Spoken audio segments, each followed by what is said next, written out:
Salut Alexandre, Salut Gaël. je suis ravi de t'accueillir sur À vous les studios pour aller dans les coulisses de ton média, ton podcast Les Héros de la Vente. Un gros podcast, bien aligné, bien positionné, je trouve, sur cette thématique. Tu viens de dépasser les 100 épisodes, donc ça va être très intéressant, très riche d'aller chercher un petit peu les coulisses, les apprentissages, les leçons, ce qui a réussi ou pas dans la construction de tout ça, et un petit peu aussi les perspectives, ce que ça a amené euh, en, en dans ton activité aujourd'hui, ce qui a évolué autour de toi. Est-ce que tu pourrais te présenter en quelques secondes, s'il te plaît? Ouais, avec plaisir Gaël. Bah écoute, moi aussi je suis ravi d'intervenir pour présenter les coulisses de mon podcast. Donc moi je suis Alexandre, j'habite à Toulouse. J'ai eu plusieurs activités à côté du podcast. Donc j'ai été entrepreneur, j'ai eu mon entreprise de logiciels. Ensuite j'ai été directeur commercial jusqu'à tout récemment. Et le podcast, en fait, je le développe depuis 3 ans plutôt en side project, c'est-à-dire à côté de mes différentes activités. Et là, je rentre dans une deuxième phase où j'ai une audience, j'ai des choses installées, je commence à être connu dans ma niche et je souhaite passer à la vitesse supérieure et je souhaite me mettre à temps plein pour devenir un créateur de contenu autour de la vente puisque c'est mon sujet. Et ça n'existe pas vraiment encore en France. On va dire les infopreneurs ou j'aime pas dire influenceurs, mais voilà, les créateurs de contenu sur le sujet de la vente. Et j'aimerais bien voilà, tester ça. J'ai un challenge pour les 3 prochains mois où je vais vraiment me mettre à 100% dans le podcast et mes autres contenus. Et on va voir ce que ça donne. Génial. Euh, plein de plein de perspectives effectivement, et je pense que c'est le bon moment où on peut enregistrer cet épisode, et c'est le bon moment aussi pour imaginer du coup ce qui va suivre. Est-ce que tu peux nous parler un petit peu de la genèse, tout début du média, pourquoi tu le lances, comment un petit peu tu le lances, quelles étaient un petit peu tes attentes, tes peurs, euh, ton questionnement, on va dire. Ouais, avec plaisir. Alors la jeunesse, c'est en 2019. Je commence à écouter beaucoup de podcasts alors que l'année d'avant, j'en écoutais pas du tout. Je regardais peut-être des vidéos YouTube, tu vois, mais j'écoutais pas de podcast. Et là, je commence à découvrir ce format-là et à écouter beaucoup Génération Do It Yourself. Donc Mathieu vraiment, Stéphanie, ouais. Mathieu Stéphanie, un peu le pape du podcast de l'entrepreneuriat en France. Et très vite, je me dis, bah écoute, ce serait pas mal de lancer un podcast. Le format audio me fait moins peur que le format vidéo, donc YouTube en gros. Et très vite, je vois des articles, notamment de Mathieu Stéphanie, sur comment lancer son podcast. Donc je fais une erreur de débutant, hein, j'achète tout le matos pour créer son podcast. Et sauf que j'avais pas vraiment de sujet en tête. Et je me dis, je vais pas faire un podcast sur l'entrepreneuriat. Il y en a déjà un très bon. Sur quoi je peux parler et sous quel format aussi. Et en fait, à l'époque, j'avais donc une entreprise de logiciels de formation et la plupart de nos clients utilisaient notre outil pour former des commerciaux. Okay. Et j'ai moi-même été commercial dans le passé. Et je me suis dit, c'est marrant parce que j'ai pas vraiment eu de formation commerciale, mes managers me formaient pas vraiment, et j'ai l'impression qu'il y a un manque en France sur la formation des commerciaux. Et d'ailleurs, j'ai eu la confirmation après. Aujourd'hui, tu as 2 tiers des commerciaux en France qui sont en poste, qui maîtrisent mal les fondamentaux de la vente. Et du coup, je me suis dit, bah tiens, on va faire ce thème-là, la vente. Ça me permet de parler de plein de choses, d'entrepreneuriat, d'entreprise, de marketing. Et on va aller interviewer des gens qui sont experts dans leur domaine, donc des entrepreneurs, des directeurs commerciaux, des coachs, pour à la fois bénéficier de masterclass et peut-être, si ça marche, en faire bénéficier mon entreprise. Mais ça, c'était vraiment pas mon objectif premier. Mon objectif premier, c'était de découvrir ce format, apprendre à faire un podcast. Et le deuxième objectif, c'était progresser dans cette matière qui est pas si évidente que ça, qui est la vente. Voilà. Et je crois que tu as eu tu as rempli ces deux objectifs. Comment tu élabores un petit peu l'édito, comment tu choisis un peu le format, la durée, les questions. Est-ce que tu as beaucoup tergiversé ou ça a été assez simple? pense pas que j'ai trop tergiversé, tu vois. Je pense que ça m'a pris, 2-3 semaines peut-être. En fait, au début, j'ai testé des épisodes où je parlais tout seul. Ouais. Je les ai pas publiés Tu les as pas publiés, ouais. Non, parce que c'était un enfer en fait. En fait, c'est très dur de captiver une audience seule et de parler sur un sujet tout seul, ou alors il faut faire du montage, mettre de la musique. Enfin, ça m'aurait pris un temps fou. Et donc j'ai pris le format de l'interview, qui était donc celui de Génération Do It Yourself, qui est un format qui permet finalement peut-être d'être plus interactif avec un invité, avec une audience, et de te reposer aussi sur ton invité, puisque c'est lui qui parle et toi tu poses des questions. Et en fait, ce qui est intéressant, c'est qu'un bon commercial, c'est quelqu'un qui sait poser des questions. Et du qui coup, sait écouter. Et qui sait écouter. Et du coup, ça m'a permis de travailler aussi mon écoute, mon questionnement, donc c'était parfait. Et après, très vite, c'est posé la question du matériel. Donc au début, je faisais mes podcasts en présentiel, avec un micro, un enregistreur, Zoom, etc. Et d'ailleurs, j'ai fait mes premiers épisodes avec des gens que je connaissais, parce que j'avais vraiment peur de me planter. Et ensuite, c'est posé la question du montage et de la diffusion. Finalement, le montage, j'avais peur de ça, mais très vite, avec GarageBand, j'ai fait des choses très simples. Et la diffusion, c'était à l'époque un peu les débuts de Ocha Podcast, une boîte française. Et donc, j'ai pris ça et en fait, ça a très bien marché. J'en avais testé d'autres aussi, des Américains, qui étaient moins fluides, moins faciles. Et en fait, très vite, j'ai publié 4-5 épisodes parce qu'on m'avait conseillé d'en publier plusieurs, d'en tourner plusieurs. Et j'ai eu de la chance parce que sérieux vis-à-vis des plateformes, ouais. C'est ça. Et j'ai eu de la chance parce qu'à l'époque, il n'y avait pas de podcast sur la vente. J'ai lancé un des premiers podcasts sur la vente. En fait, on a été 3 à lancer en même temps quasiment des podcasts sur la vente. Donc tu vois, c'était moins une. Et j'ai eu de belles audiences assez rapidement.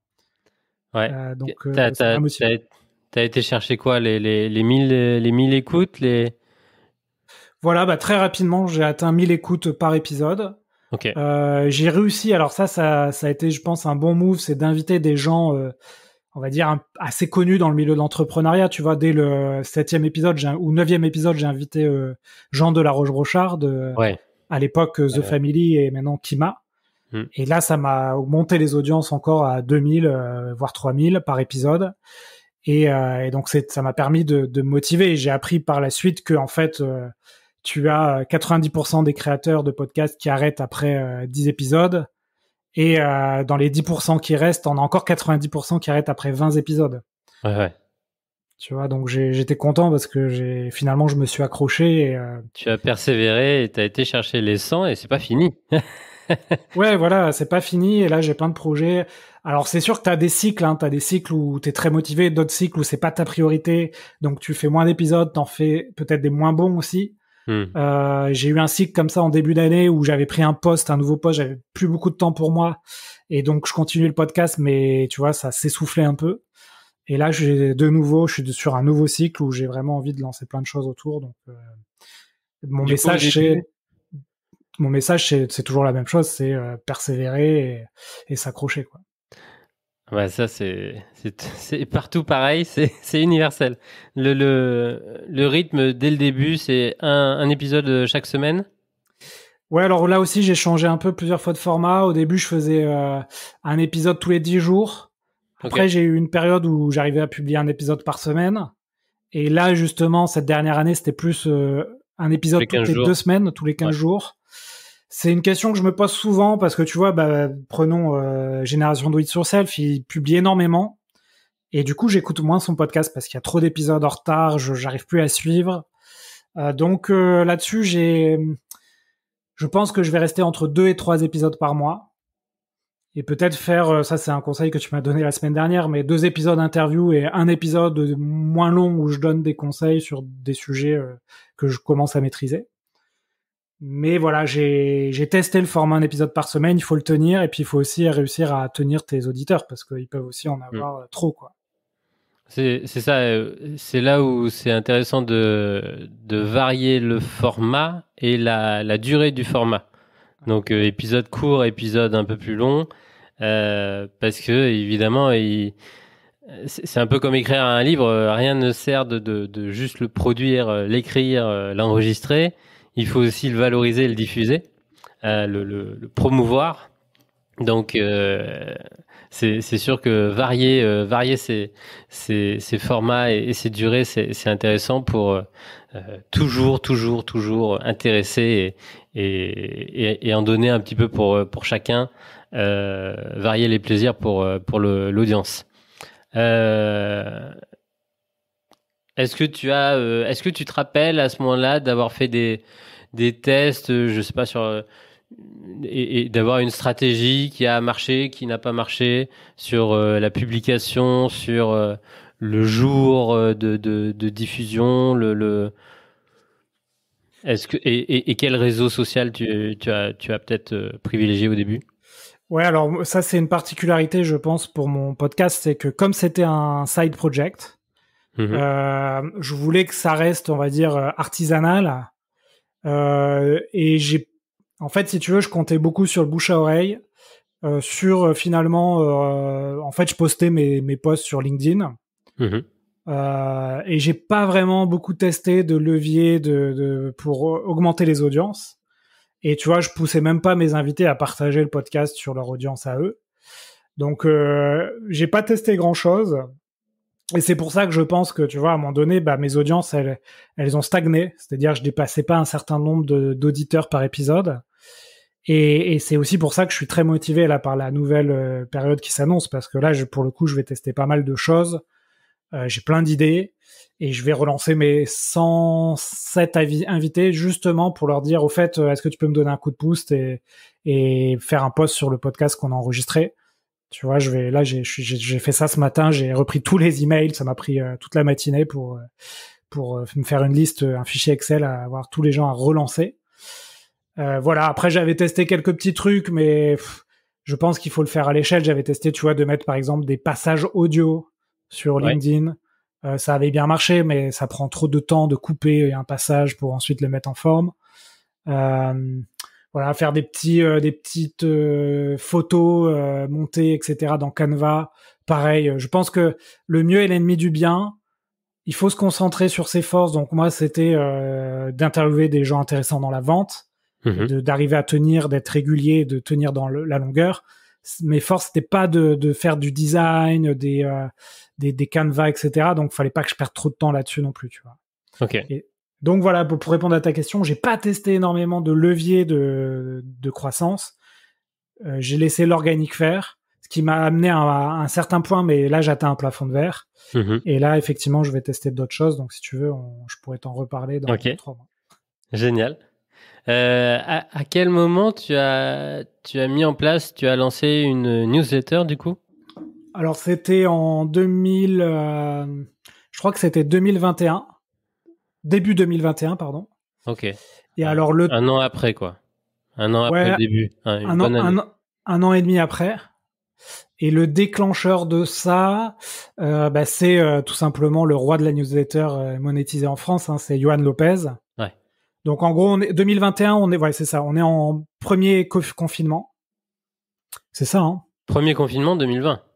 Ah, c'était 2020. Bon Mars, bah, mars 2020. j'ai dû le lancer alors, ouais, c'est ça, milieu 2020 Juste alors. après. Ouais. Donc en gros, t'as Yoann Lopez qui commence à cartonner avec sa newsletter sur la gestion des de ses finances personnelles. Oui. Et là, je l'invite dans le podcast. Et là, il m'explique qu'en fait, qu'il se fait plus de chiffre d'affaires que ma boîte où j'ai 5 salariés, tout seul avec une newsletter, tu vois. Ouais. Et là, je me dis, Il met une claque. ouais, il me met une claque. Je me dis, merde, il a touché un truc. Et en fait, effectivement, c'est là où je comprends la puissance de la newsletter qui, jusqu'à présent, moi, je voyais la newsletter comme du spam, un peu de l'internet, du vieil internet, tu vois. Mais en fait, la force de la newsletter, on en parlait un peu en off, c'est que ton audience t'appartient et tu peux t'adresser directement à elle et lui proposer des produits, lui proposer de te suivre, etc. Et d'ailleurs, je t'ai sans doute suivi, mais autant en 2020, 2019, les startups, c'était vraiment à la mode. J'ai Mhm. l'impression que cette année, en 2022, et même en fin 2021, le nouveau cool, c'était plutôt les solopreneurs qui arrivaient à monétiser des newsletters, du contenu, des podcasts. Et c'est vers cette voie que je m'engage. Alors, tu vas me dire que je suis les modes, c'est pas faux. Et ça va avec des cycles et puis Ouais. des rythmes de vie. Quand on a lancé 1, 2, 3 startups et qu'on est un petit peu essoufflé, bon, bah, on essaye un autre modèle. Il y en a besoin pour tout le monde. La créateur économie, elle est juste incroyable. Tant que tu es aligné, tant que tu arrives à te différencier, à jouer le jeu, ton propre jeu, c'est juste génial. Oui, et puis je pense qu'il faut aussi connaître, encore une fois, ses forces et ses faiblesses. Et comme tu l'as dit, quand j'étais en start-up, une de mes faiblesses, c'est que je partais un peu dans tous les sens.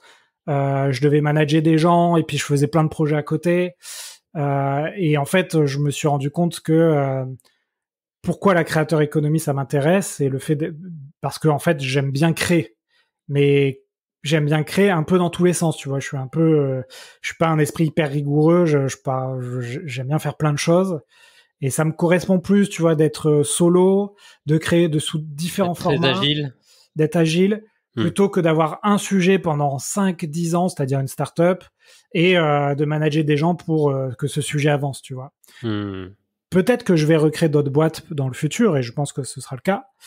Mais en tout cas, effectivement, là, je suis dans une phase plus de création, et ça me va bien. Ouais. Est-ce que tu peux nous expliquer un peu l'orga, combien de temps tu y passais, entre guillemets, sur cette période où tu avais d'autres choses complémentaires et versus là un petit peu ce qui va se passer aujourd'hui? Donc ces 3 dernières années, en gros, je passais une demi-journée par semaine sur le podcast. Donc en gros, on va dire la première année, bon, il y avait un peu de prospection, mais ça n'a jamais été trop, pour avoir des invités, ça n'a jamais été trop la chose compliquée. Les gens acceptent plutôt facilement de passer sur le podcast. Donc ce qui prenait le plus de temps, c'est l'enregistrement, donc 1 heure à dégager, voire un peu plus, 1h30, puisqu'il faut préparer aussi. Ensuite, la post-prod, bon, j'ai essayé de passer le moins de temps possible, mais on va dire ça prend 1 heure. Et donc voilà, et puis après les partages sur les réseaux, etc. Donc allez, 3 heures, au max 4 heures si t'es un peu lent dans la semaine, ça fait une après-midi. Et donc c'était ça mon rythme. Et il y a des semaines où j'y passais 0 temps parce que je me suis dit je vais publier que 2 épisodes ce mois-ci. Et il y a d'autres semaines où je passe un peu plus de temps. Là depuis donc là c'est vraiment tout nouveau hein, cette nouvelle cette décision de passer 100% de mon temps là-dessus. En gros voilà, je viens de le dire, je vais passer toutes mes journées dessus. Alors pas que sur le podcast, tu vois, je vais passer une journée en fait, voilà comment j'ai découpé ma semaine. Le lundi, c'est newsletter où je mets plein de sujets. Le mardi, cette newsletter, je vais la décliner en histoire LinkedIn, enfin en post LinkedIn. Et puis après, ces posts LinkedIn, je vais les décliner, enfin j'essaie de les décliner, c'est pas le plus facile, dans des vidéos, sur les différentes plateformes vidéo, TikTok, YouTube, Instagram, Facebook. C'est vraiment pour tester, voir si ça accroche pas, le temps que ça me prend, est-ce que j'y prends du plaisir ou pas. Ok. Et est-ce qu'il reste un jour voilà, le but c'est de publier 2-3 épisodes de podcast par mois, 2-3 newsletters par mois, et si possible un post LinkedIn par jour et une vidéo par jour. Mais j'ai l'impression que la vidéo par jour, j'ai du mal à la tenir. Autant le post LinkedIn par jour, ça va. Autant la vidéo, tu vois, les vidéos, c'est pas encore le format que c'est pas encore fluide. Ouais. Non, c'est dur, hein, ça prend. Même si c'est des vidéos, des capsules de 30 secondes, enfin voilà. Il faut y mettre une telle énergie directe en 30 secondes, ça t'engage énormément. Ouais, moi je suis quelqu'un de calme, donc tu vois, mes premières vidéos, j'étais vraiment mou. Ma conjointe, elle m'a dit, oh là là, Alex, t'es mou. Donc j'ai essayé de mettre plus d'énergie, c'est bien, ça m'entraîne à devenir plus éloquent. Mais c'est pas encore ça. Ça va venir, ça va venir. Ça va venir, ouais. Et donc, oui, voilà, au maximum, est-ce que tu as eu 5, 10, 15 épisodes d'avance? T'as été toujours sur le fil ou pas? Non, ça m'est arrivé effectivement d'avoir 10 épisodes d'avance. Ok. C'est à la fois bien parce que ça te laisse une tranquillité d'esprit, et à la fois il y a un effet pervers à ça, c'est que en fait quand tu te remets 2 mois après l'enregistrement sur l'épisode, tu te souviens plus trop de ce qui a été dit dans l'épisode. Et puis ton invité non plus s'en souvient plus trop, donc tu lui envoies un petit message en mode le podcast est publié, il s'en souvenait même plus qu'il avait enregistré l'épisode, donc il va sans doute pas le partager sur ses réseaux. Et donc là aussi je me cherche un peu, je préfère quand même avoir plus d'épisodes en attente qu'être sur le fil, parce que ça reste stressant de se dire zut, j'ai rien à publier et il faut que je publie. Donc moi j'ai toujours eu entre 5 et 10 épisodes d'avance. Nous on a constitué un petit process, un petit template pour partager à notre invité la manière dont il peut et pourquoi il a vraiment un intérêt à partager l'épisode. Ah bah écoute, je suis preneur, ouais, parce que je suis pas très bon là-dessus. Aujourd'hui, est-ce que ta vision du podcasting, on va dire en France, peut-être dans le monde, a évolué entre 2019 et 2022? Quel est un petit peu pour toi ce qui va se passer ou ce qui peut se passer? Ouais, alors ça c'est une stat que j'avais vue il y a un an déjà, mais en gros tu as 500 millions de chaînes YouTube dans le monde et tu as 2 millions de podcasts. Donc il y a encore beaucoup de place pour les podcasteurs. La seule chose c'est que le podcast c'est un format long, très long parfois même, que ça prend énormément de temps et que le reward, donc c'est-à-dire les audiences, la monétisation, si tu arrives à faire de la monétisation, ce sera pas instantané non plus, ça va prendre un peu de temps. Et donc, il vaut mieux faire un podcast sur un sujet qui nous botte et sur lequel on est prêt à rester. Tu vois, moi, ça fait 3 ans que je le fais, ça me botte toujours, je suis content. Mais ce que je te disais, c'est qu'il y a énormément de podcasts, la majorité qui s'arrêtent au bout de 7, 10 épisodes, parce que c'est très chronophage et ton reward, à part de rencontrer des gens intéressants et inspirants, il n'est pas instantané. Donc, je pense que quand même, néanmoins, que ça va continuer à augmenter. Moi, dans tous les invités, les 100 invités que j'ai eu dans le podcast, je peux te dire que t'en as peut-être 15%, peut-être 20% même, qui ont lancé leur podcast. Ouais. Alors d'ailleurs, beaucoup sont concurrents du mien maintenant, mais bon, c'est le jeu. Mais non, moi je pense que le podcast, c'est vraiment un bon format. Ouais. Maintenant, je pense aussi qu'il faut se regarder dans une glace et se dire, est-ce que c'est le bon format pour moi? Est-ce que je suis prêt à passer, tu vois, je disais 3 heures par semaine sur de l'audio, sur des enregistrements minimum, plusieurs années dessus. Est-ce que j'ai bien choisi le sujet? Est-ce qu'il est pas trop niché? Est-ce qu'il y a pas trop de concurrence? Enfin, voilà, il faut quand même se poser des questions avant de se lancer. Et après, paradoxalement, il faut aussi se lancer pour le savoir, quoi. Tu vois, il vaut mieux le faire et puis c'est pas grave si t'aimes pas, t'arrêtes ou tu changes de sujet plutôt que de trop théoriser le truc et jamais se lancer, quoi.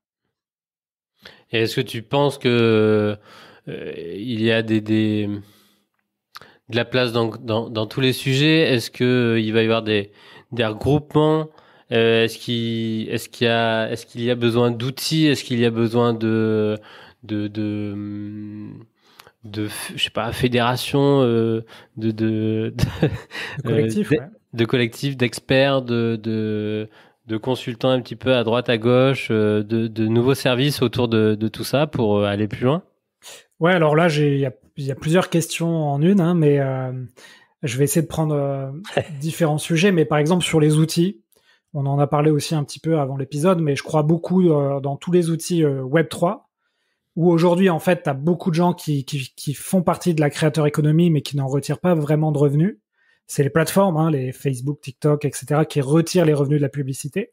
Or, le Web3, ce sera une plateforme décentralisée, et j'ose espérer, et normalement c'est ça le but, hein, mais que les créateurs de contenu, mais aussi les auditeurs, pourront retirer l'argent des annonceurs. Et donc je pense que ça va être une révolution dans la création de contenu.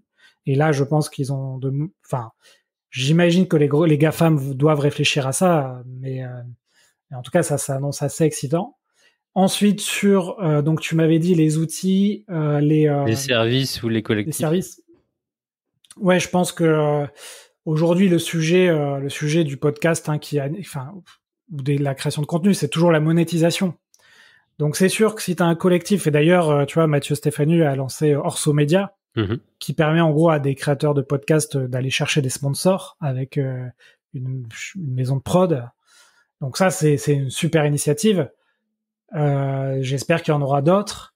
Et oui, je pense que tu auras aussi des professionnels qui vont, ça existe d'ailleurs déjà, hein, qui vont proposer, toi d'ailleurs c'est une partie de tes services, Gaël, à des entreprises d'aller dans la podcast économie et donc soit de sponsoriser des podcasts, soit de créer leur propre podcast. Et voilà, je pense que ça, on en est qu'au début. Hein. En tout cas, ce qui est intéressant, un podcast, et là c'est une autre question que tu m'as posée, c'est tous les sujets, c'est comme sur YouTube, tu peux adresser un sujet qui est déjà adressé par plein de gens, mais tu peux l'adresser à ta manière. Ah oui.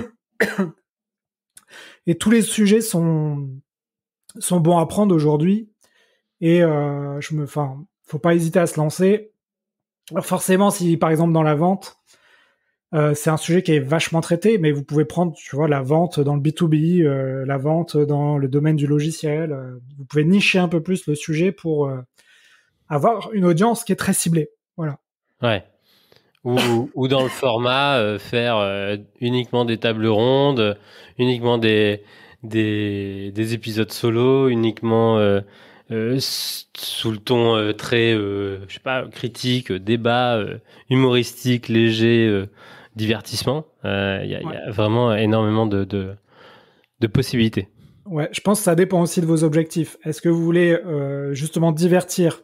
Dans ce cas-là, la monétisation, elle sera pas forcément facile. Par contre, si vous voulez monétiser votre podcast, ben là, il vaut mieux le spécialiser assez fortement. Comme ça, vous allez toucher une plus petite audience, mais qui sera plus ciblée, donc plus facile à toucher avec des sponsors. Est-ce que tu peux nous partager un petit peu tes chiffres actuellement sur un newsletter et sur le podcast? Alors, le podcast, en gros, un épisode va faire entre 2000 et 4000 écoutes. Ok. Donc cumulé, j'ai 100 épisodes, donc en gros je dois être à 250 000 écoutes cumulées. Bon, ça veut tout et rien dire. Hein. Tu peux dire 250 000 c'est pas mal, mais bon, c'est cumulé sur 3 ans, donc c'est pas si important que ça qu'une vidéo YouTube qui va faire 3 millions de vues. Après, ce qui est intéressant dans mon podcast, c'est que c'est un sujet de niche qui est la vente, où t'as des gens qui vont écouter parler pendant 1 heure, et ça pendant 3 ans. Donc en fait, je pense que sur ces 3000 écoutes, tu vois, je dois avoir 1000 auditeurs très fidèles et je les connais pas tous, mais je sais qu'il y en a déjà une centaine qui ont acheté des e-books. Et eux te connaissent très bien. Ouais, exactement.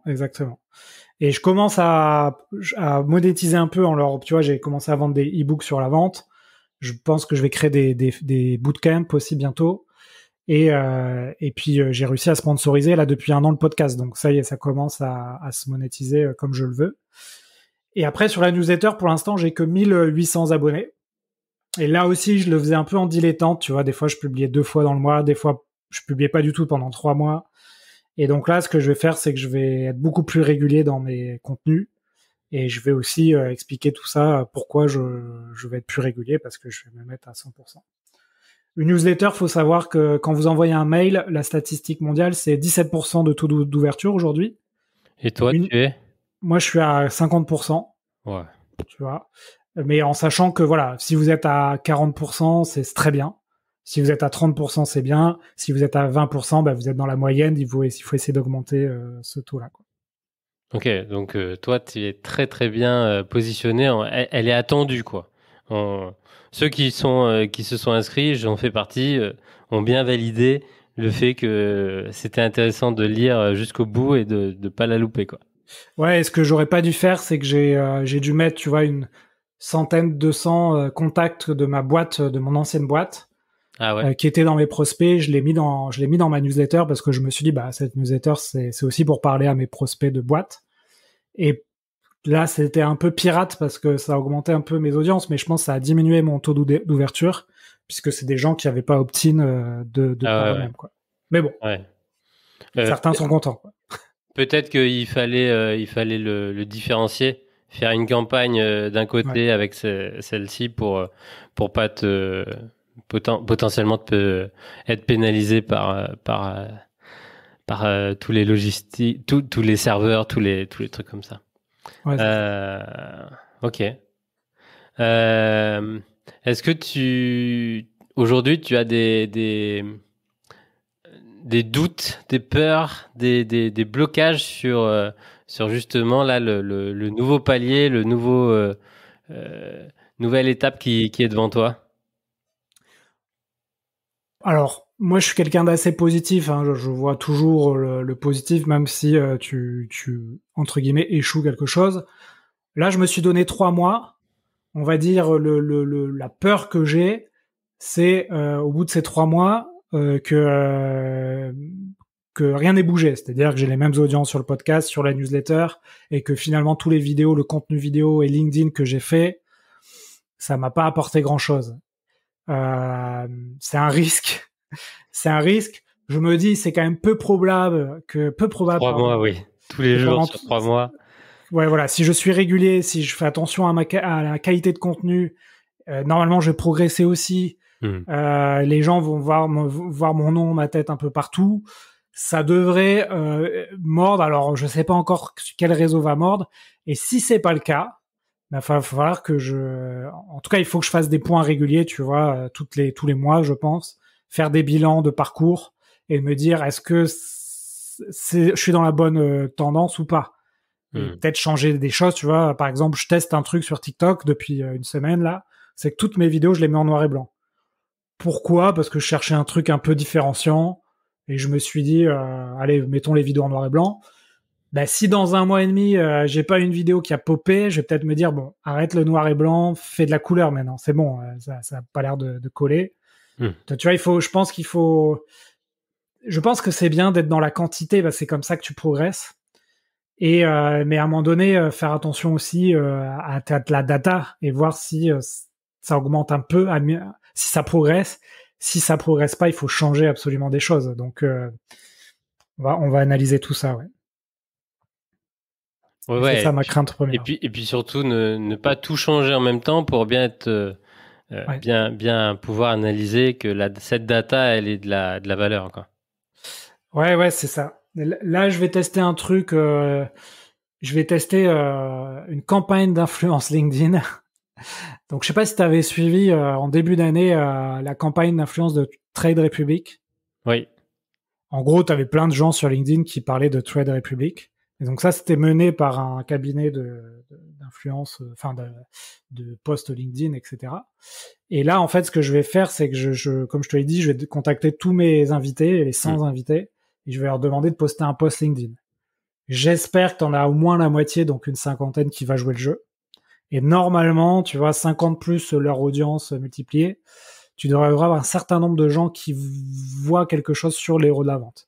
Bon, ça c'est ma théorie. En pratique, ce sera sans doute pas 50, mais 10, tu vois.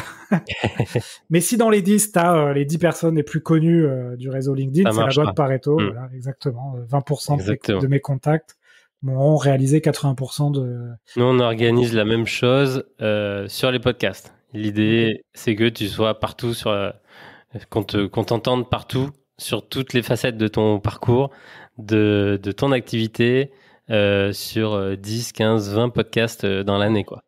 Ouais, c'est pas mal ça. C'est pas mal du tout, ouais. J'ai essayé de passer dans quelques podcasts. Bon, voilà, j'en ai fait quelques-uns, ouais. Mais pas 20 podcasts. J'ai dû en faire 4. Ok, on a fait un bon tour. Est-ce que sur une aspiration, une projection, début 2023, tu penses que tu auras besoin tu as besoin de quels chiffres, tu as besoin de quel résultat pour justement être satisfait et être à l'équilibre sur cette nouvelle organisation activité? Alors, en fait, ce que j'aimerais bien, tu vois, c'est que tu aies au moins 1000 personnes. Donc aujourd'hui, je t'ai dit, j'avais 3000 personnes qui m'écoutent. J'aimerais bien qu'il y ait au moins 1000 personnes qui achètent un e-book sur mon site. Ok. Donc, tu en as un à 79 euros, ouais. Voilà, un à 50 pour euros. L'instant. Voilà. Si j'en ai 1000, disons, qui achètent celui à 50 euros, ça fait 50 000 euros. Et en fait, mon but, c'est, j'ai un projet là, c'est depuis des années, c'est de partir faire un tour du monde. Et du coup, mon but, c'est qu'en gros, je souhaite que j'ai une audience assez forte qui permette d'avoir ce revenu entre guillemets passif, parce que c'est pas passif parce que je fais énormément de choses pour que ça se déclenche. Okay. Mais ce revenu qui me permet de partir en tour du monde sereinement, ouais. Sereinement et d'avoir un revenu, on va dire, qui arrive et qui me permet de financer ça. Donc c'est un peu ça mon projet. Et donc c'est aussi ça qui m'anime, c'est de dire pour avoir 1000 ventes de e-book, il faut que mon podcast il passe de 2000 et 3000 écoutes à 10 000. Pareil pour la newsletter. LinkedIn aujourd'hui, je fais un post, je vais avoir 5000 impressions, il faut que j'arrive à 50 000, etc., etc. Je vais essayer de faire un multiple de 10 là en 3 mois, puisque avant je mettais 10% de mon temps. Là, je vais mettre 100% de mon temps, donc je vais essayer de faire un multiple de 10. Et après, l'idée aussi, c'est que si j'arrive à devenir créateur de contenu et d'en vivre, c'est ensuite, lors de ce tour du monde, de créer un contenu aussi dédié à ça. Et je pense notamment je suis en train de réfléchir à ça, c'est pas facile, c'est tous les sujets dont on parle beaucoup, la sobriété énergétique, digitale, la sobriété économique. C'est de faire un tour du monde le plus sobre possible. Donc tu vas me dire c'est paradoxal, mais en fait plutôt de prendre l'avion, prendre un train, le cargo, etc. Okay. Et de communiquer dessus et voilà. Ça, c'est un projet que j'ai derrière ma tête. J'ai déjà les titres, etc. Mais tu vois, si j'ai pas réussi sur ces 4 mois à monétiser ce que je fais déjà depuis 3 ans, je vais peut-être pas m'embêter entre guillemets à faire ça parce que je vais me dire en fait j'ai activé tous les leviers, rien ne s'est passé. Bon, dans la réalité, avoir une grosse fondation sur un sujet pour après les empiler et les diversifier. Ouais, voilà, pour créer un autre sujet qui sera peut-être un peu plus grand public, mais où j'aurai expérimenté beaucoup de choses sur un sujet plus de niche. Donc voilà un peu l'idée que j'ai en tête. Et peut-être qu'en début 2023, tu vas me contacter et en fait, j'ai un gars qui m'aura contacté pour créer une nouvelle boîte et j'aurai mis tous ces sujets de côté, mais c'est possible. Après, on peut créer des boîtes en étant évidemment en voyage et en parcourant aussi, surtout en ayant des associés. Ouais, pas facile, mais... Pas facile, mais bon, tu peux aussi le documenter et ça peut être un des sujets. C'est vrai, c'est vrai. Il y a tellement de possibilités, c'est infini et c'est ça qui est magique et extraordinaire. Ok. Pour finir, pour conclure, est-ce que tu aurais une ou deux anecdotes pépites qui te sont arrivées, j'en doute pas, au moment d'enregistrer, au moment de diffuser, au moment de voilà, je sais pas, mais dans le nombre d'interviews que tu as eues, qu'est-ce que tu pourrais nous raconter de mémorable? Ouais, tu vois, je te disais que j'ai eu envie de faire un podcast grâce à Mathieu Stéphanie. Je l'ai invité du coup dans mon podcast. Il a accepté gentiment, tu vois, j'étais vraiment hyper content. Et alors c'est l'un des seuls épisodes de mes 107 épisodes, je crois que c'est même le seul où ça n'a pas arrêté de bugger. En gros, je crois qu'il y avait un problème de connexion, je crois qu'il était pas chez lui ou pas à son bureau. Il avait pas un Wi-Fi super. On le faisait via, tu vois, un logiciel comme Zencastr à distance. Et en fait, ça a sauté, mais au moins 3-4 fois. Et à la fin, du coup, à chaque fois, je relançais et à la fin, je voyais que il commençait à vouloir arrêter puisque ça buguait trop. Bon, heureusement, on a réussi à finir l'épisode. Je l'ai monté, j'ai passé un peu plus de temps que les autres épisodes et le rendu est très bien. Mais j'ai eu à la fois une satisfaction de l'avoir dans mon podcast et à la fois ça m'a donné un stress assez important parce que c'était le seul épisode où rien n'allait, quoi, tu vois. Bon, heureusement, il est podcasteur, donc il a compris aussi que c'était des éléments externes, que ça peut arriver. Tu comprends pourquoi il le fait le plus souvent possible en face à face. Ouais, dans son studio où tout est maîtrisé et tout. Là, pour le coup, c'était pas le cas, mais bon, écoute, c'est une bonne anecdote à raconter, quoi. Ok. Bon, je te remercie vraiment sincèrement. C'était top de passer derrière le micro. Que toi aussi tu passes. Ouais. De temps en temps derrière le micro, c'est aussi chouette. Merci pour tout. Et puis on mettra tout dans les notes, la description, les liens. Si certains veulent mieux vendre leur podcast, mieux interviewer, ça passe aussi souvent par améliorer cette compétence-là. Donc, je pense qu'il y aura aussi des intéressés de ce côté-là. Merci beaucoup, Alexandre. Ouais, d'ailleurs, il y a un épisode pour conclure qui s'appelle Comment vendre grâce au podcast. Et c'est avec le fameux Mathieu Stéphanie qui aurait été le fil rouge de l'interview. Donc, merci Gaël pour l'interview, c'était top. À très bientôt, Alexandre. Merci beaucoup. On prend rendez-vous dans 3-4 mois. Ouais, merci. Salut.